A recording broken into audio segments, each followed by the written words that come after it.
So hello, Ian, and others who were not here for this lesson. I hope you're feeling better, and in a spot where you can watch the video without being in pain or fever. Fundamental theorem of calculus. So this is lesson 1 of Unit 8, and it basically tries to connect two things that we've already done, that we've started to sense that they were connected. Now we're going to make the connection a little more clear. All right, if f is continuous and non-negative, so positive or 0, between a and b, then the area of the region bounded by the graph of f, the x-axis, x equals a and x equals b, is given by this. We've done that before, right? We've said that this represents the area under f from a to b.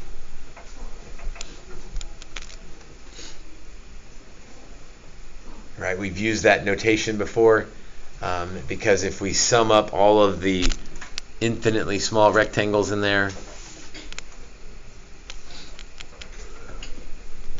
it's the sum of all the height times width from a to b, so it's the area. When that integral has boundaries, it's called a definite integral. Like you can definitely find the area from a to b. Without boundaries, it's called an indefinite integral. And that feels a little bit weird because it's like, well, how do I find the area if there's not boundaries on it? You're like, well, that's why it's an indefinite integral. You can't really find an area if there's not boundaries. The inside of the integral is called the integrand. The integrand, like what you're integrating, what you're antiderivating. The boundaries are the limits of integration, or just the limits or the bounds. So a and b is the limits or the bounds, and in terms graphically, I think that makes sense. The area is bounded by a and b. It's limited by a and b. So your limits are a and b. Okay, some properties.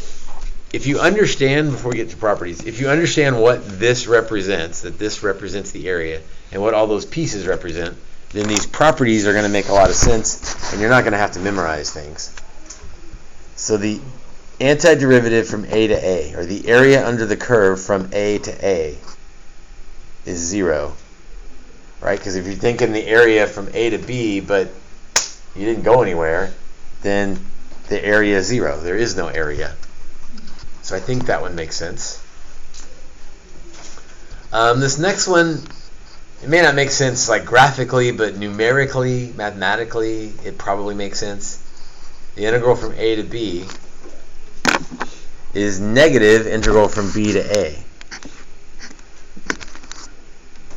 Okay, we use this if the lower bound is greater than the upper bound. It's like if it feels like it's out of order, like we usually like to go from small to big, then we can switch those around and put a negative sign out front. And that like fits with all the other math, you know, right? If you flip something, it changes the sign. So we're going to flip the limits and change the sign. Another way to think of that is if you're going backwards. So instead of thinking from A to B, if you're going from B to A, you would say your area is negative. Which is kind of weird because the area is still positive, but if you're going backwards, it flips the sign. Number 3, if k is any constant, then you can slide the k out, basically.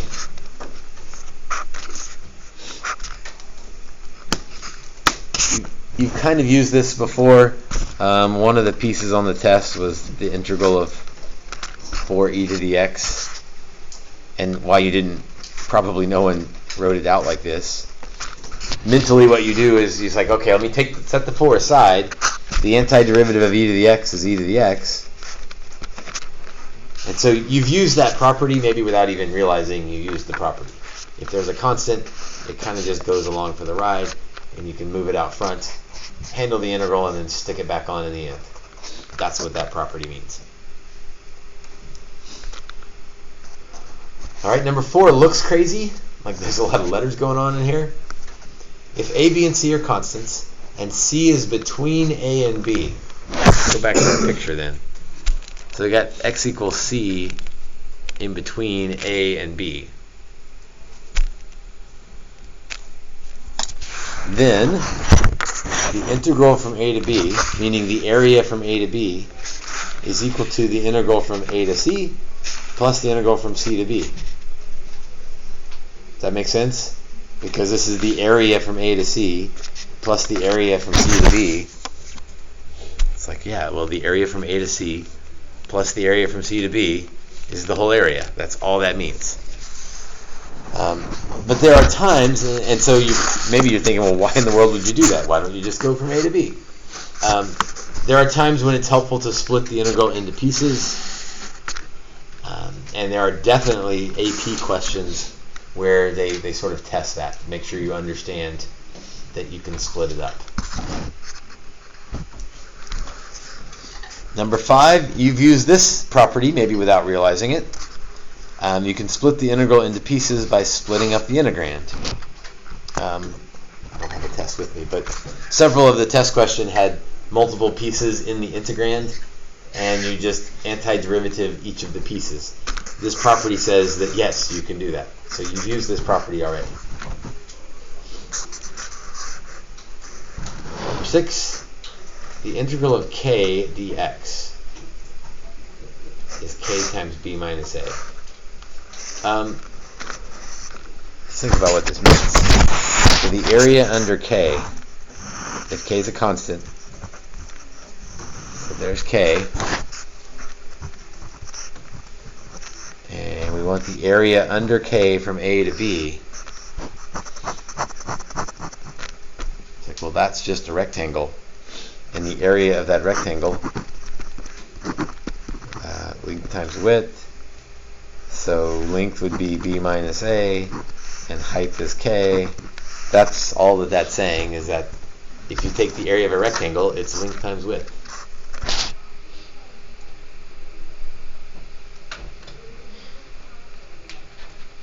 Again, they all come back to understanding the pieces of the integral.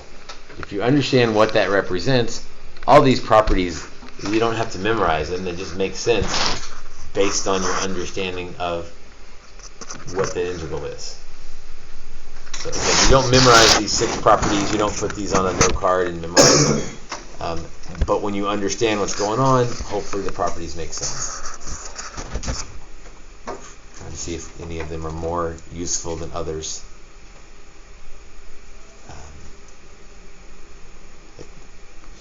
They're all useful. Most of them are useful, and you've already used them, so it's not that big a deal. Probably the new one that we will use is that number 2. If you want to switch the limits because it feels out of order, you can do that. You just put a negative sign out front and switch the limits, and then you're good.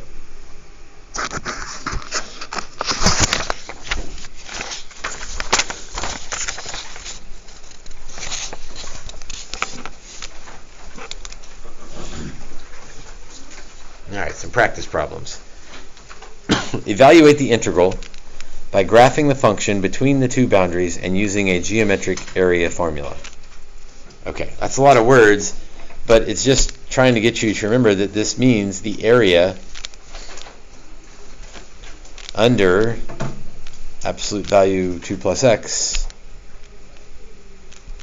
from negative 4 to 4. So let's graph absolute value of 2 plus x from negative 4 to 4.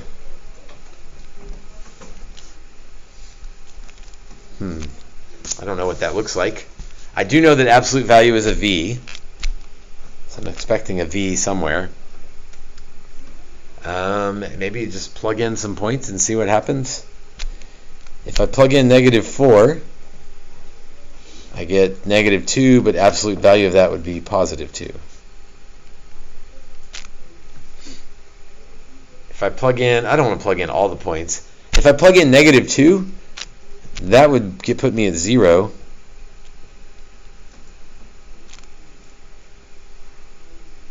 And when the absolute value thing is 0, that's where you hit the v. So that's where the point of the v is. If I plug in 0, I get 2. If I plug in 2, I get 4. And if I plug in 4, I get 6.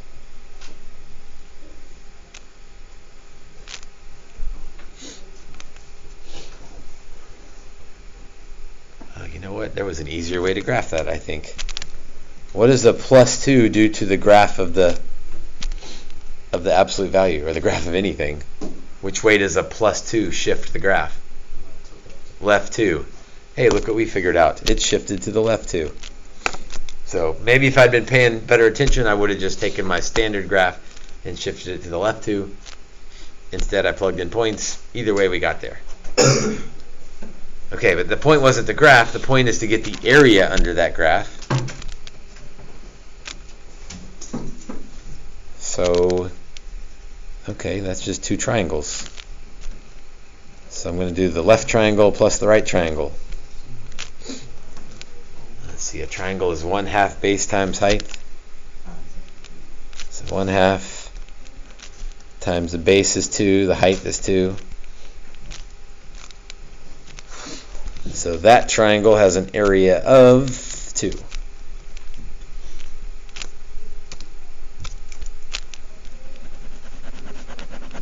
The other triangle, 1/2 base times height. Be careful, that 4 might be misleading. What's the base of that triangle? How long is that, the base? 6. And the height, I didn't label it over here, but the height went up to 6. So half of 36 is 18. So the total area is 20. And that's what it was asking for. So it was kind of a geometry problem disguised as a calculus problem. The calculus is, do you understand that they're asking for area? And then you can use your geometry to find it. Number 2 is pretty similar. It's asking for the area under that thing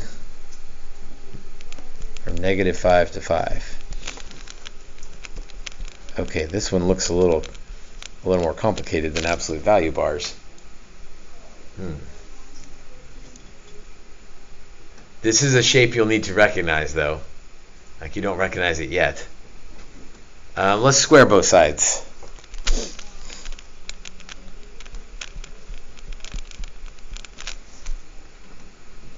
And then if I add x squared to the other side, I hope that is a formula you recognize. A few of you are like, oh, yes, now I recognize what that is. What is that? That's a circle. Now, let's be careful when we go back. This only has a square root. It doesn't have a plus or minus square root. So this is the top half of the circle, not the bottom half of the circle. So you need to be careful. This is a complete circle, but this is the top half of the circle. -5 to 5.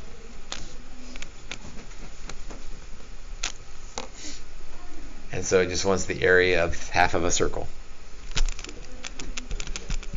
So 1/2 pi r squared.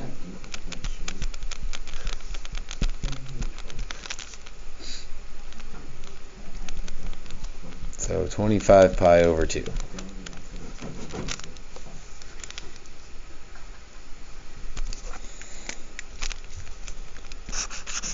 We expect you to recognize that one, okay? And if you don't, hopefully you at least remember that, wait a minute, if I square both sides, that gets me on the path, and then I can see it's a circle.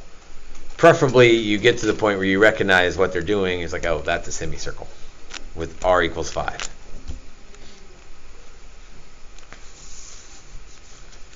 All right, the next set of problems gives us this graph, crazy looking graph, and then asks us to find a bunch of integrals, but we remember that integrals means area.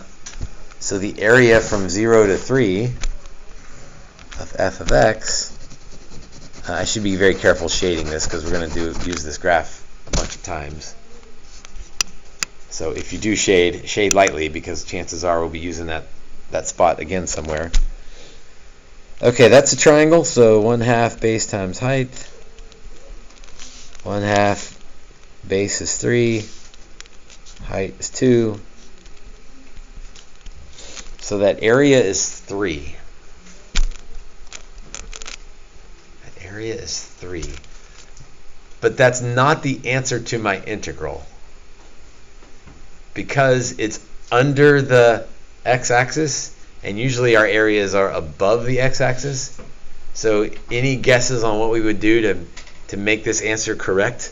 Like, how would we fix it? It used to be above the x-axis, now it's below the x-axis. What kind of thing do you think would flip? What usually makes a flip? A negative. So that integral is -3 because it's below the axis. So the area is still 3, right? Area can't be negative. But because it's below the x-axis, the integral is negative. I wouldn't say the area is negative. It would say the integral is negative.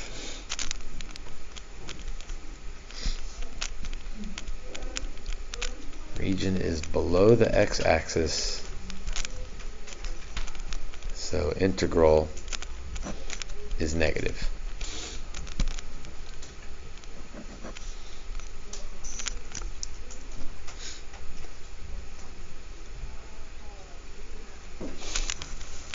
A lot of times you'll see people like start to label the areas because we're gonna go further and further with this. You can label it 3 or you can label it -3. Just be very careful which one you do. Like, either one makes sense depending on sort of the context. B. From -5 to 0, the area under f of x. So from -5 to 0, I think I could why don't I just count the squares? I don't need a formula. It's like 1 square, 2 squares, 3 squares, and then that's a half a square, and that's a half a square. So all told, how many squares are there? 4.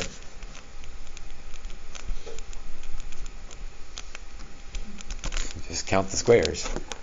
I mean, I suppose you could do a rectangle and 2 triangles, but no, just count the squares.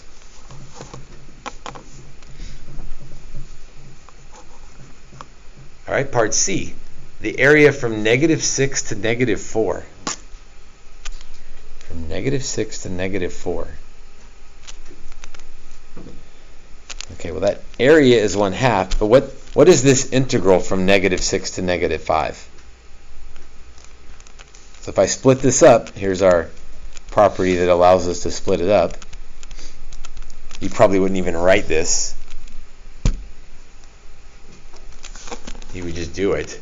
But from -6 to -5, what's this integral? The area is 1/2, but what's the integral? -1/2.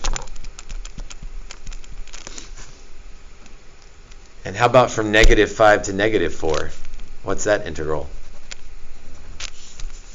+1/2. So that integral is 0.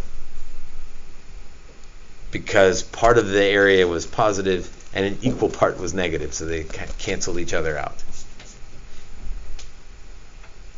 Again, with that idea that if it's below the axis, it's negative.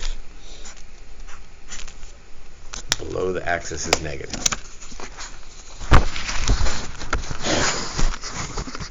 Part D, from -6 to 5. Oh, that's just like add them all up here. -6 to 5. Let's see, how do we want to split this up? Let's go -6 to -4.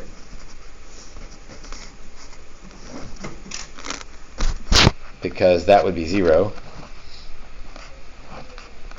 -4 to 0. What's the area from -4 to 0? How many squares are there from -4 to 0? 3.5.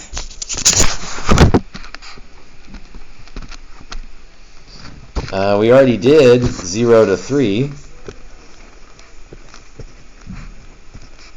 that was -3. And then we'll do 3 to 5. Obviously, I'm getting kind of lazy and not writing the full integral, but I'm trying to show a little bit of my work that I'm dividing it up into pieces and adding up the areas as I go. So from 3 to 5, we haven't done that one yet. Let's see, base times height. Half of base times height is just 1. The area is 1. What's the integral from 3 to 5? -1, because it's below the axis. So again, trying to make us pay attention with our negatives. So we add all that up. -4 plus 3.5 would be -1/2.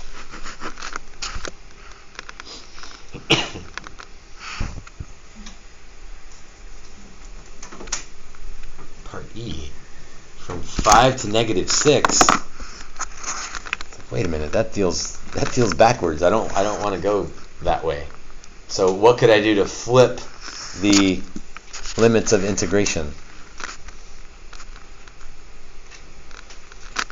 What would allow me to flip them? Negative, like what always allows me to flip things? Negatives. So I can put a negative out front. Thank you.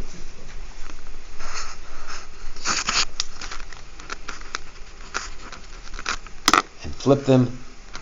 And here's the good news. We just found this. The area from -6 to 5.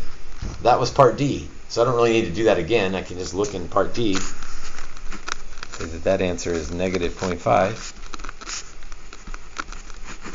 So negative makes a positive 0.5.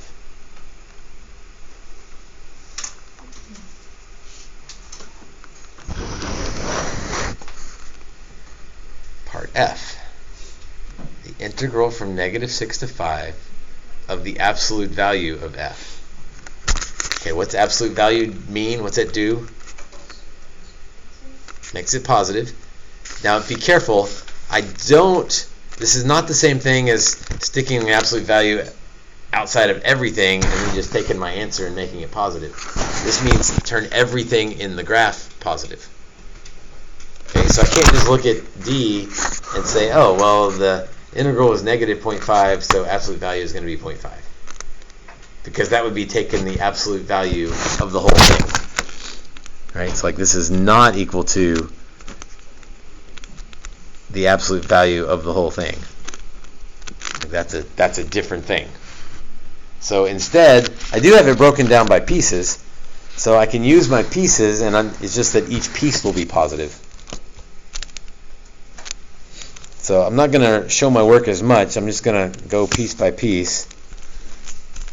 Can't get it all on the graph at once here. Oh, there we go. They're all on the screen at once. So a half, because it's flipped over now, so that's a positive half. And then this is 4 from -5 to 0. And then 0 to 3 is going to be a positive 3 because it's flipped over. And 3 to 5 is going to be a positive 1 because it's flipped over. So all my pieces got flipped over. So I've got all my areas. I just need to add the positive areas. Let's see, that would be 8.5. So flip the graph as opposed to flip the answer. It's not exactly the same thing.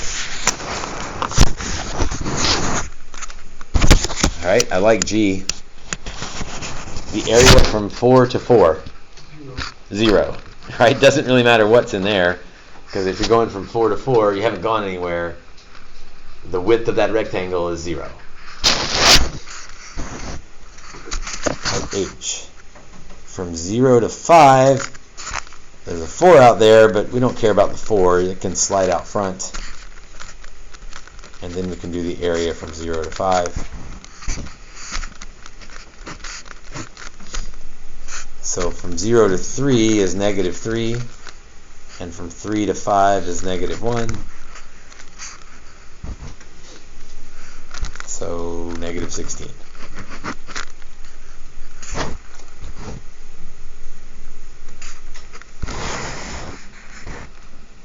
Ooh, I looks kind of crazy. let's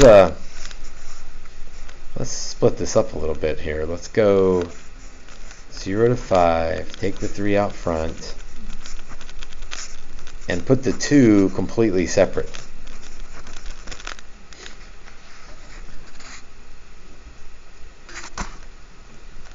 All right, 0 to 5, we just found that one.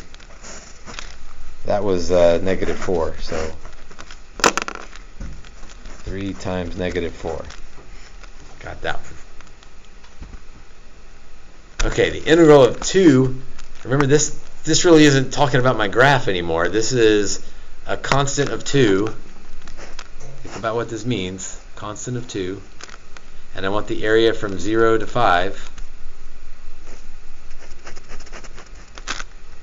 I don't know that you need to draw the picture, but what's that area?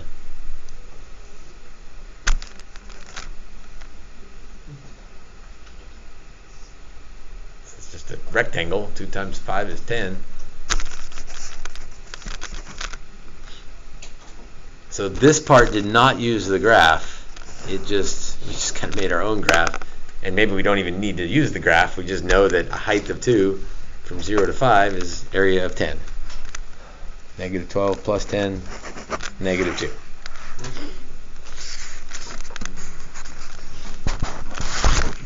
Okay, so the big takeaway of all of that is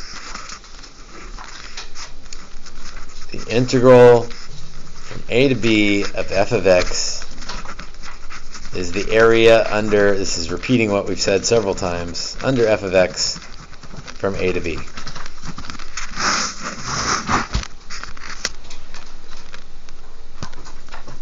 We sort of knew that already. Now we definitely have a good feel for that. The integral from a to b of f of x is the area under the curve. Here's the deal with fundamental theorem of calculus. What does this symbol also mean? So it means area, but what did we also use that symbol for? On the most recent test, even. The antiderivative. So something is going on here where the antiderivative is the area, is the antiderivative, is the integral. That's the fundamental theorem of calculus. Flip the page.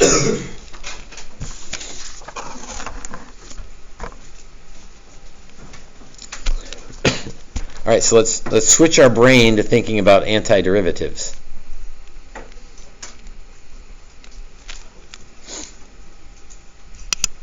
So the antiderivative of the derivative gets us back to the original.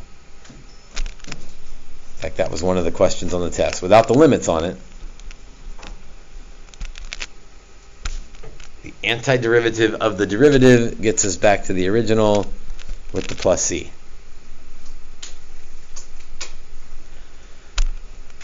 But if we have limits, a and b, the antiderivative of the derivative gets us back to the original, and we plug in the top value, top limit, minus plug in the bottom limit.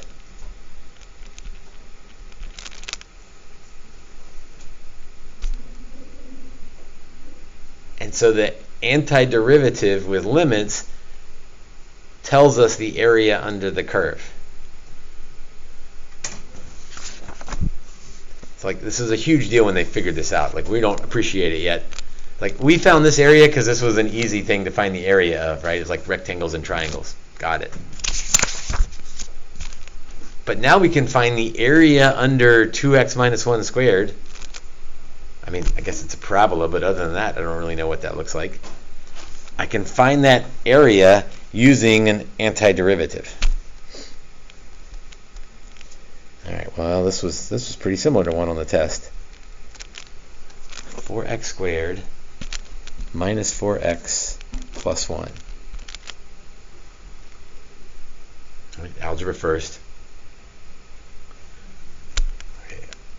So the trick to the fundamental theorem of calculus is that this symbol means area, but it also means antiderivative. That's sort of the main point for today. That symbol means two things. And kind of depending on the situation, you have to know which thing to use. And usually the situation is, if it's an easy area, then I can just count the squares and get the area. If it's something crazy like this, like I don't know what shape that is. Even if I did graph it, like it's a parabola. Like how in the world am I supposed to find the area under a parabola? Like, well, I don't, except that I can also do an antiderivative.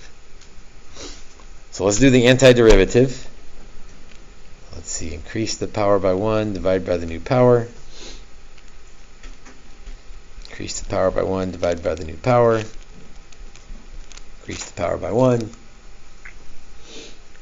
Now, normally we would put a plus c on there, but because it's a definite integral, there's not the indefiniteness of the plus c.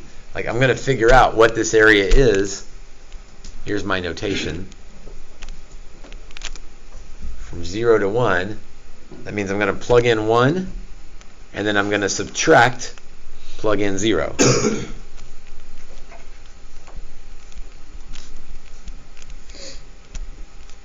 I'm going to show way more steps than I normally will because it's our first one. So if I plug in 1, let's see, that would be 4/3 minus 2 plus 1. That's an easy one. If I plug in 0, I get 0 minus 0 plus 0. Well, that was nice. Let's see, so this would be 4/3 minus 1. That would be 1/3. So this means that the area under the curve is 1/3. And we got that area by doing an antiderivative. Antiderivatives tell us area, area tells us antiderivatives. Number 6. Now we're into algebra practice. 1 to 4. Remember that's u to the 1/2, so this is u to the 1/2 minus 2u to the negative 1/2. So the next couple steps could have been on the last test. Increase the power by 1, divide by the new power. So it was really good that you guys did well on that last test, because we're going to, all those skills we use on the next test, kind of the only thing we add is that we're going to evaluate at the bottom and top limits now. Minus 2u to the 1/2 times 2.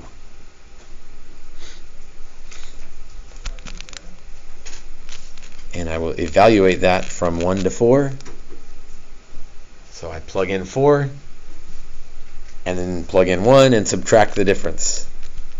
I'm going to write this one more time. Plug in 4 minus plug in 1. So if I plug in 4, let's see, 2/3, 4 to the 3/2 minus 4 times 4 to the 1/2. Need our calculus is easy, algebra is hard stamp here. 4 to the 3/2. That's the square root of 4 is 2. 2 cubed is 8. 8 times 2/3 is 16/3.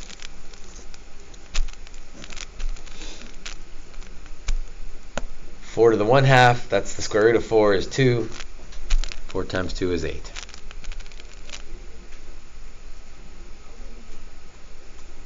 Alright, if we plug in 1, 2/3, 1 to the 3/2, minus 4 times 1 to the 1/2. Well, this is a little easier because of the ones. So 2/3 minus 4.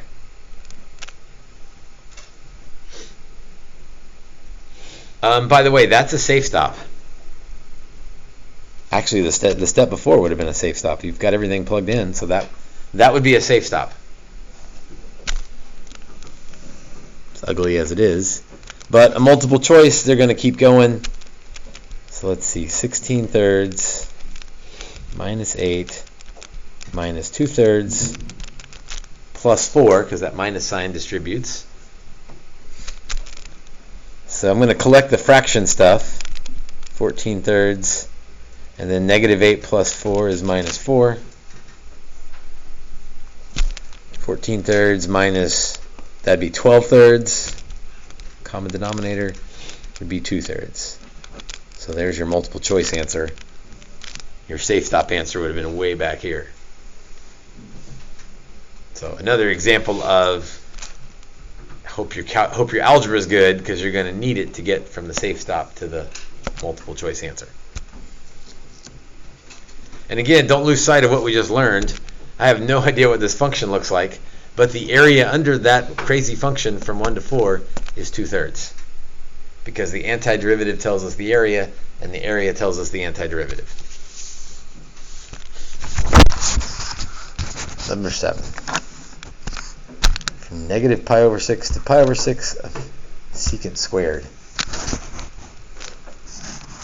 Tyler, what, since you were complaining about trig functions earlier, what trig function has a derivative of secant squared?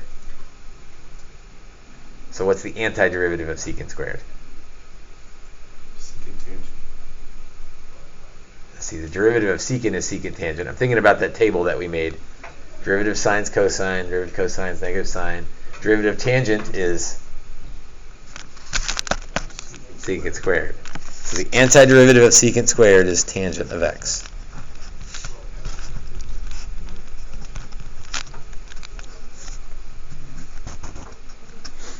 So plug in the top one. Again, I'm going to stop. I'm not going to write plug in top minus plug in bottom anymore. I'm just going to do it.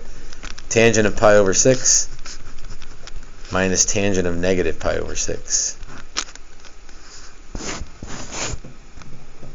Now, this is great news. You're going to love this. Like, when I first learned this, I'm like, really? We're allowing this? That's a safe stop? It's a safe stop. Because there's no calculus left, and it's calculator ready. Right? If you had a calculator, you could type that in and get an answer. That's how you determine if it's a safe stop. Is it calculator ready? Are you done with calculus? And you're like, yep. So that is a safe stop. So you can get by with, be careful how I phrase this, on the free response part of the test, you can get by with not knowing some of your trig rules, not knowing your unit circle, because that's a safe stop. But a problem that straightforward is going to be on multiple choice, and I'm not going to safe stop it there. I'm going to expect you to remember that the tangent of pi over 6 is root 3 over 3, and the tangent of negative pi over 6 is negative root 3 over 3. So that would be 2 root 3 over 3.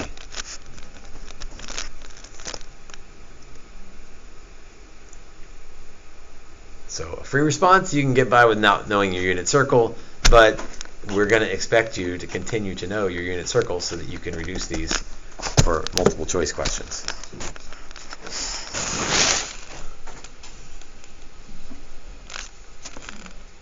Number 8, secant squared over 1 plus tangent squared.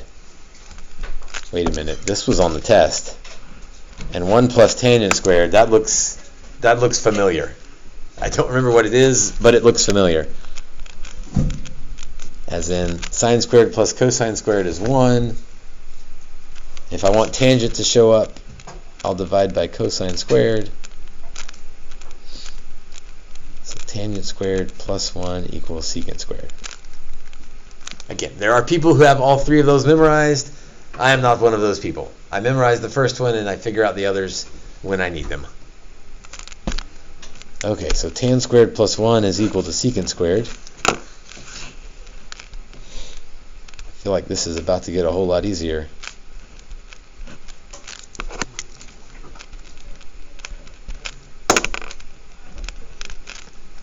Because secant squared divided by secant squared is 1.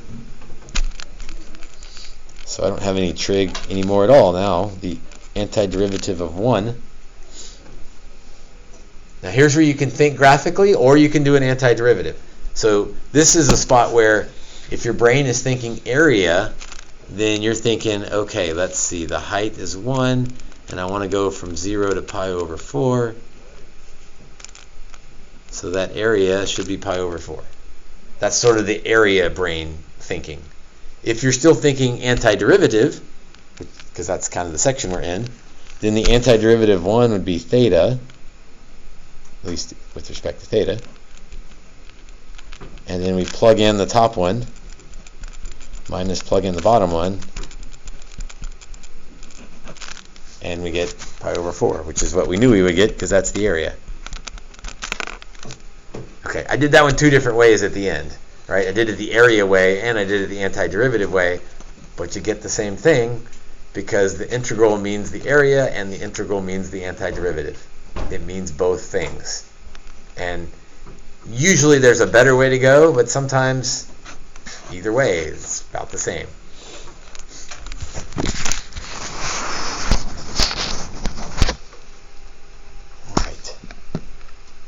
That's a lot of me doing things. Why don't you try number 9? And that's definitely an antiderivative one because I don't want to graph that and try to find the area under it. So I'm going to use the antiderivative of 2t and of cosine t and then plug in the top minus plug in the bottom. So again, you already know the antiderivative stuff. That was the last test. Now we're adding on to that, plug in the top minus plug in the bottom. So give that one a try. Because it's not a multiple choice question, so you could have stopped there and been fine. But all the papers I saw, you continued it on. Sine of pi over 2 is 1. Sine of negative pi over 2 is negative 1. So the negative negative will end up adding the 1s, and you get 2 for an answer.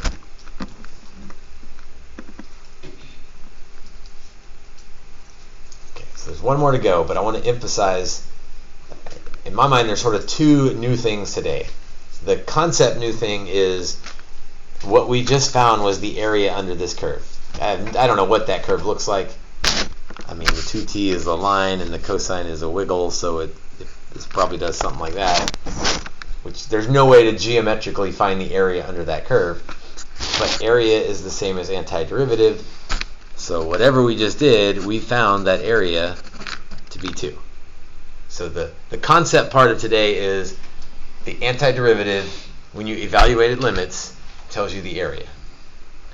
The procedural part of today is you already know how to take antiderivatives. Now we're just plugging in the top minus plugging in the bottom. All right, last one. Square root of 2 over x. That looks terrible. I don't like roots because I can't do roots. Let's change that. Change that to square root of x. I still don't like that. I'm also just going to put that square root of 2 out front. That way I don't really have to worry about it. And write that as x to the negative 1/2. So some algebra trick there to get ready for the calculus. So increase the power by 1, divide by the new power. That's where this 2 comes from. That is the antiderivative, so I don't need this antiderivative symbol anymore. I'm now going to evaluate from 1 to 8. And you can put the 2 root 2 in there with it, or you can just leave it out front and evaluate at 8 minus evaluate at 1. And that's how I'm going to do it. So 8 to the 1/2 minus 1 to the 1/2.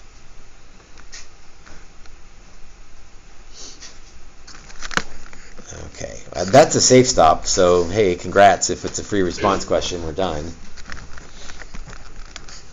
8 to the 1/2 is the square root of 8. Minus 1 is easy. Let's see. Square root times square root, so I can keep the square root and multiply the insides.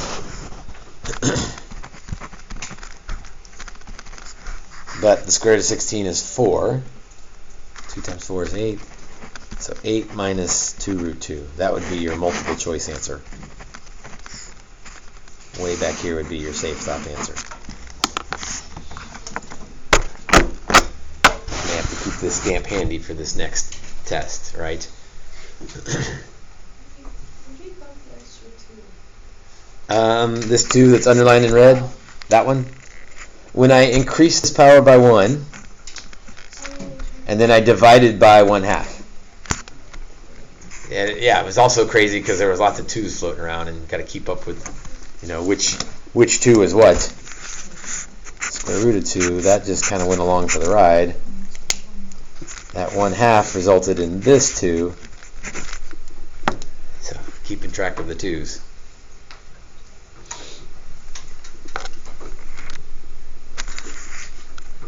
Okay, today's assignment is worksheet 1. And it follows the same pattern as the notes in that basically the first page is integrals in terms of area. So you'll use area formulas, right? Triangles and circles and stuff. And the second page is more antiderivatives. I mean, you're still finding area, but you're using antiderivatives as opposed to geometry. Now, I say that, I think there's one on here where, number 9, it's hidden in the midst of the antiderivative questions, but we don't know how to do the antiderivative of an absolute value. So instead, our brain needs to think, I know what that picture looks like, I can use geometry. So I can use the area formula rather than an antiderivative formula. But the point is, your brain has to constantly be thinking area and antiderivative, and then pick which one makes the most sense.